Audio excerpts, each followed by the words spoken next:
اس کو خلاف FIR درج کرا دی اسسٹنٹ کمشنر صاحب نے. تو یہ ہے وہ پہلا مقدمہ. تو ہمارے یہاں چونکہ پورے معاشرے میں تو ذات بیانی پائی جاتی ہے اور دوغلی پالیسیوں کا استعمال ہوتا ہے، تو یہ اس کی بہترین مثال ہے. اچھا، امریکی توقعیں ہو گئی خاموش. تو میں نے آپ کو بتایا تھا رچرڈ گرنل جو ہیں ان کو ڈھونڈا جا رہا ہے کہ وہ ہیں کہاں، کیونکہ وہ تو خاموش ہوئے، لیکن ان کے علاوہ بھی بہت سے نکل آئے تھے. تو کہا یہ جا رہا ہے، کہنے والے یہ کہہ رہے ہیں کہ جناب یہ جو لابنگ فرم ہائر کی گئی تھی جن پہ بڑے ڈالر خرچ کیے گئے تھے، یہ ان کی وجہ سے یہ سب کچھ ہو رہا تھا. لیکن ہوا کیا، خاموش کیوں ہوئی ہے یہ؟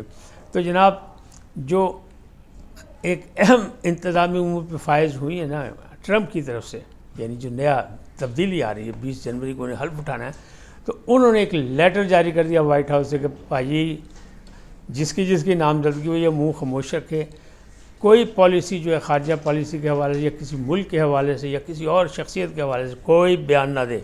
کہ باجی اس طرح ہو گیا توپاں خاموش، ورنہ توپوں نے ادھم مچا رکھی تھی. ایسا لگ رہا تھا پتہ نہیں کیا ہو جائے گا. امریکہ خود بس ٹرمپ صاحب حلف اٹھاتے ہی خود وہاں سے طیارہ لیں گے اور یہاں آ جائیں گے اور باقی لوگ بھی آ جائیں گے اور خان اعظم خان عمران خان کو لے کے چلے جائیں گے، اور عمران کو جس کی حکومت امریکہ کی سازش سے گری تھی.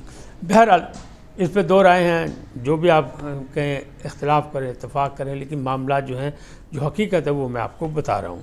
اب بات کرتے ہیں بشرا بی بی کے وکیل کو جو ایک وارننگ دی گئی ہے، اور توشہ خانہ 2 جسے میں کہتا ہوں اصلی توشہ خانہ، جس میں سزا ہوئی تھی وہ اصلی نہیں تھا. وہاں تو سزے چھپائے گئے تھے، وہاں تو اپنی واردات چھپائی گئی تھی، اس پہ سزا ہوئی تھی 3 سال کی. یہ وہ ہے جس میں وہ سارے جو ہیں بلغاری سیٹ کی بات ہے، گاڑیوں کی بات ہے، باقی بھی ہے.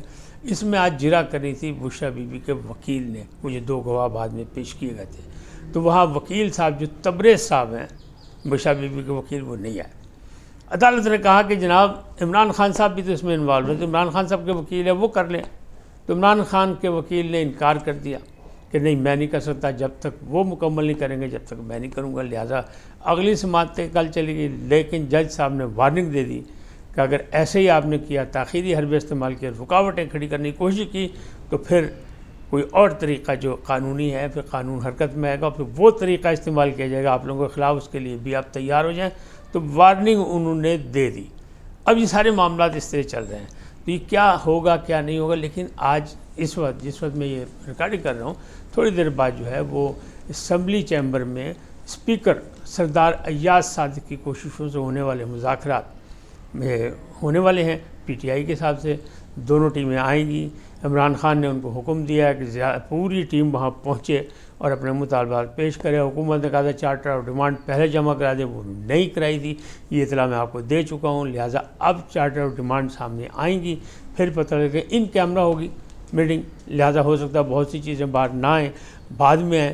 لیکن کہنے والے ذرائع یہ کہہ رہے ہیں کہ جو 4 بڑے ان کے مطالبات تھے ان میں سے 2 انہوں نے خود بیک فٹ کھیل لیا. عمران خان صاحب نے 2 پر زور دیا ہے. 2 پہ زور جس پہ ہے وہ ہے یہ جو تمام سیاسی قیدیوں کی رہائی.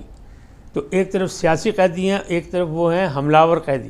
تو اب سیاسی قیدیوں کو کس کو کہا جائے گا کہ یہ سیاسی ہیں یا یہ شر پسند ہیں یا یہ فسادی ہیں؟ تو ایک تو یہ سوال ہوگا، اس پہ بحث کرے گی حکومت.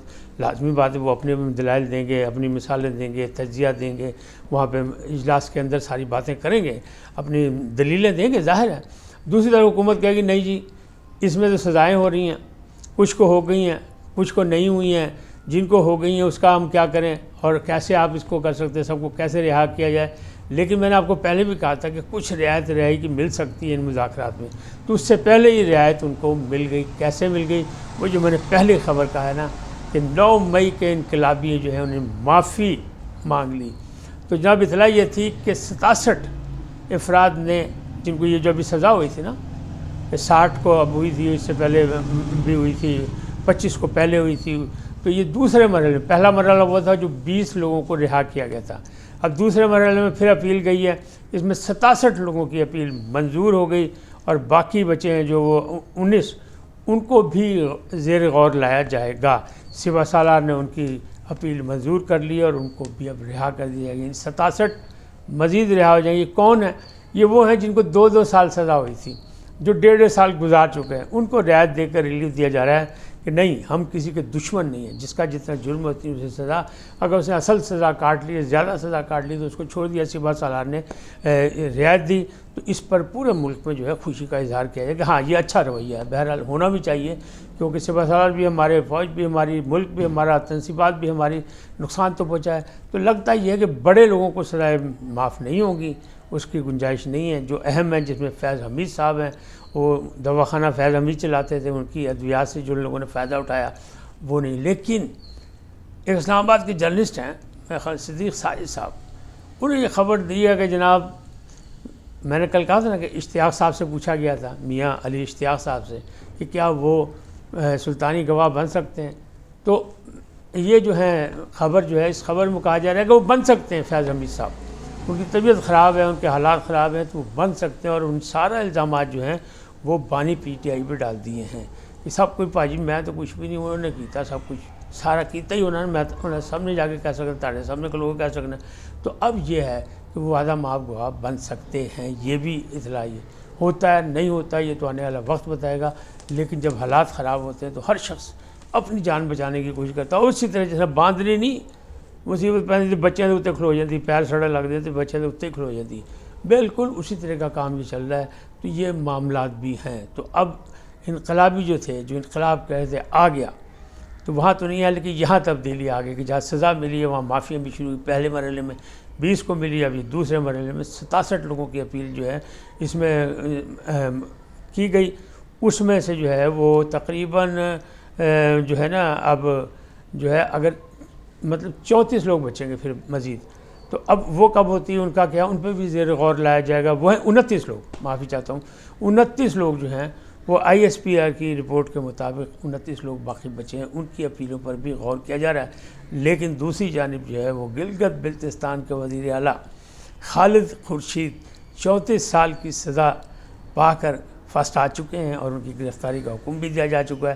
اس سے یہ لگتا ہے کہ جو بڑے لیول کے ایک کیٹیگری کے لوگ ہیں، یا وی وی آئی پی جو تھے، یعنی ان میں فسادی، ان کی سزا میں کمی تو ہو سکتی ہے، معافی نہیں ہوگی، لیکن جب یہ مطالبات ہی دو رکھے جائیں گے مذاکرات میں کہ ان کی رہائی کی جائے، اور دوسری جانب یہ ہے کہ وہ جوڈیشل انکوائری، تو میں نے آپ کو پہلے عرض کی تھی، بہت پہلے کہا تھا کہ جو یہ ہے اپنا کیا کہتے ہیں 26 نومبر والی، اس کی جوڈیشل انکوائری تو حکومت کرا سکتی ہے، لیکن 9 مئی کی نہیں کرائے گی، کیونکہ اس میں سزاؤں کا سلسلہ شروع ہو گیا، وہ انڈر ٹرائل ہیں، انسداد دہشت گردی میں لوگ سامنا کر رہے ہیں، لہذا شاید اس کی نہ ہو سکے۔ لیکن پس پردہ جو مذاکرات ہو رہے ہیں اس میں ایک بات بڑے زور شور سے اسلام آباد کی فضا چغلی کھا رہی ہے کہ جناب ہاؤس اریسٹ کا بھی مسئلہ حل ہو سکتا ہے، کہ نظر ثانی کی حکومت بھی کرے اور خان اعظم بھی کریں، اور رعایت ان کو مل جائے کہ پاجی بنی گالہ چلے جاؤ، پشاور چلے جاؤ یا زمان پاک چلے جاؤ، لیکن رہو گے تم انڈر اریسٹ، مقدمات کا تمہیں سامنا کرنا پڑے۔ اس وقت تک اتنی ہے، باقی پھر جو نئی باتیں آئیں گی پھر بتائیں گے آپ کو، لیکن پہلے آپ سے گزارش کہ آئی این این کو سبسکرائب کریں، لائک کریں، اور اپنے رائے کا بھی اظہار کریں، بلکہ اپنے حلقہ احباب میں شیئر بھی کر دیں، تو میں آپ کا خصوصی شکر گزار۔ سدا سلامت رہیں، نیا سال آپ کے لیے، ہمارے لیے، پاکستان کے لیے، پاکستانی قوم کے لیے اچھا ثابت ہو، نیک شگون ثابت ہو، لگ ایسے ہی رہا ہے، اللہ خیر کرے گا۔ اللہ حافظ۔